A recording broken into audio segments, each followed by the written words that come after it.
Hello everyone, and welcome to episode 8 of the Dungeon Lore series. In this series, I hope to explain the origins of each dungeon in Final Fantasy XIV, and maybe expand a bit on things you might not know. This episode's dungeon is the Sunken Temple of Qarn.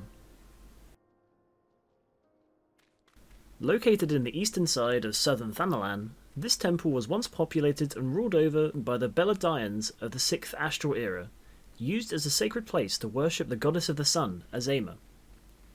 The Beladians once ruled over all of Thanalan, where upon experiencing a succession crisis within the line of royalty, the kingdom split into two child nations, that of Uldar and Sildi.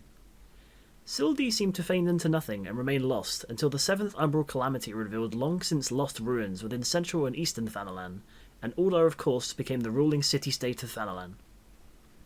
Being a now long extinct civilization, Beladian ruins are vastly unknown to most modern historians, with the Temple of Qarn being the most well-known and well-explored. Although the temple itself was indeed used by Beladians, with sultans creating their own chambers within the temple grounds to attempt to immortalize themselves, much of the structure seems to predate even them, although it is unclear how ancient these ruins really are. Qarn, over the years since the fall of Beladia, has been a tantalizing and opportunistic place for many adventurers who attempt to extricate its treasures, or otherwise delve into its deeper mysteries. Most, however, do not return, as the Beladians were wary of such thieves and trespassers, placing many complex traps and obstacles within the place to prevent any unwanted visitors from procuring things that were never theirs. Adventurers, now beginning to have their exploits known across the land, visit Nedric Ironheart once again in Vesper Bay, who appears to have another piece of information for daring adventurers. He tells us that the Immortal Flames are seeking adventurers to enter the Sunken Temple of Qarn to help disable the traps and attempt to reach the furthest depths of the ancient ruin. Speaking to Babimu outside of the entrance to the temple, he tells us just the same, and warns the adventurer to be wary that many have never returned.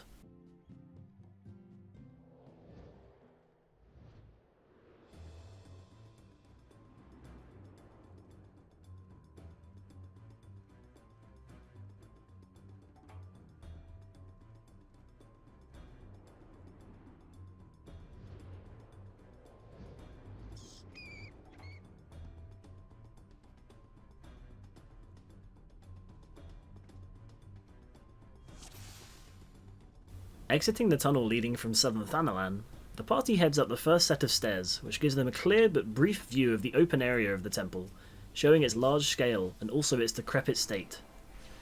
The party encounters beasts that have made this place their home during the course of its state of disrepair, as well as the constructs and contraptions left by the Beladians long ago. Across the way from the entrance, a tablet stands upright, named the Warden. The text upon the stone is too worn to decipher properly. However, a depiction of what seems to be a flame appears on the left half of the stone, with a bunch of grapes on the right-hand side. Proceeding down the stairs leading into the temple, there are several crystalline objects hanging from what look like chandeliers shaped as a weighing scale along the walls, emitting a soft bluish light along the path. Here, the party encounters an enemy known as the Accused. This is somewhat speculation on my part, but the Accused may have been someone who, when the Beladians revered Azema in the highest order, showed heresy or negativity towards her, and were punished. Also within this room lies the first of several stone tablets found within the dungeon, this being the Helm of Might. As the party proceeds through the temple, they will see that the Beladians were fond of involving these tablets around separate chambers within the place, either hiding treasures or concealing yet more enemies. Further down in the next room, the party finds a Qarn Facer, one of the stone faces carved and left as a magical sort of trap within the area. It attempts to flee if the party does not attack it quickly, but doing so will have it drop a treasure coffer. In the next room, the party finds another stone tablet, the Gem of Affluence, which they can collect while passing through the room.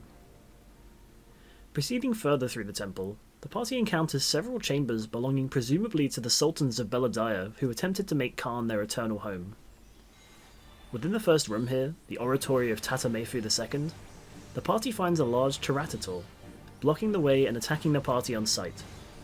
This monster was presumably also left by the Beladians, as it uses its mortal ray to inflict doom upon the party, causing them to become incapacitated if the curse is not negated via the floor patterns. Upon defeat, the rear door of the room opens, and the party proceeds down the following flight of stairs. Turning the corner here, they find another larger stone face known as an Avoir du Poids. Seemingly unable to be permanently defeated, as they revive a few seconds after being incapacitated, the Avoir du Poids must be defeated upon the glowing stone platform in order for it to simultaneously stay down and open the door leading out into the temple proper. The party walks out into the open of the Rosarium of Lalafuto I, to again be attacked by two Avoir du Poids at once, which again must be placed individually on their stone platforms to open both doors in the courtyard. The right-hand room contains a few more accused, along with a tablet called the Flame of Magic, whereas the left-hand room contains the Fruit of Knowledge.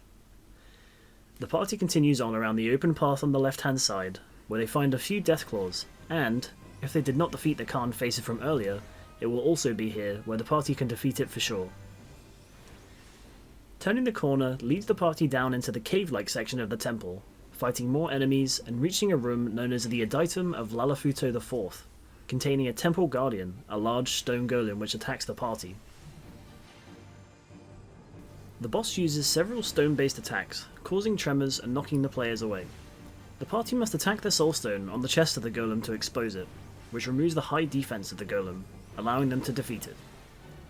The door opens, and the party follows the path back up the stairs, re-entering the temple structure, which leads them out into the rear half of the courtyard. Here, there are two locked doors with adjoining stone pedestals. Looking closely at the pedestals, the party can see symbols etched above the recess, shaped like the stone tablets previously collected throughout the dungeons. The party can place the Helm of Might in the left recess, and the Gem of Affluence on the right. Doing either of these correctly will reward the party with an extra treasure coffer per room. The party proceeds up the central set of stairs, encountering the final Avoir du Poids of the dungeon, which opens the door into the chamber leading to the Scales of Judgment. The party must place the two correct tablets upon the scales to be deemed worthy of the treasure hidden within the temple. Looking back to the start of the dungeon, the stone tablet known as the Warden has our solution.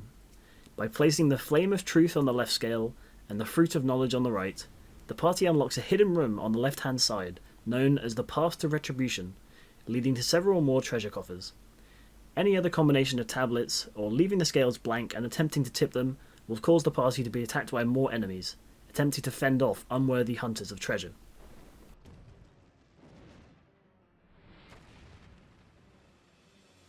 Once the Scales of Judgment have been tipped, no matter the result, the final door of the temple opens, revealing the entrance to the Cameral Chamber, along with a large statue known as the Adjudicator, which attacks the party. During this fight, the Adjudicator summons small stone faces known as Sun Jurors, as well as several skeletal enemies. It also summons the Mithril Verge, a metallic object of some kind that pulses with a dark magic if a member of the party does not enter its circle and contain it.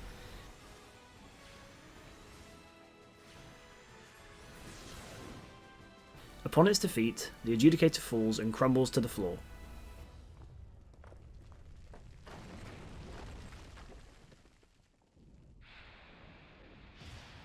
And that's the end of the lore for the Sunken Temple of Qarn. An excursion into a temple once frequently used and populated by a long-lost civilization turned our party into hardened puzzle-solving adventurers. I hope you enjoyed this video. If you did, consider leaving a like and subscribing to the channel for more Final Fantasy XIV lore, and I'll see you next time for Cutter's Cry.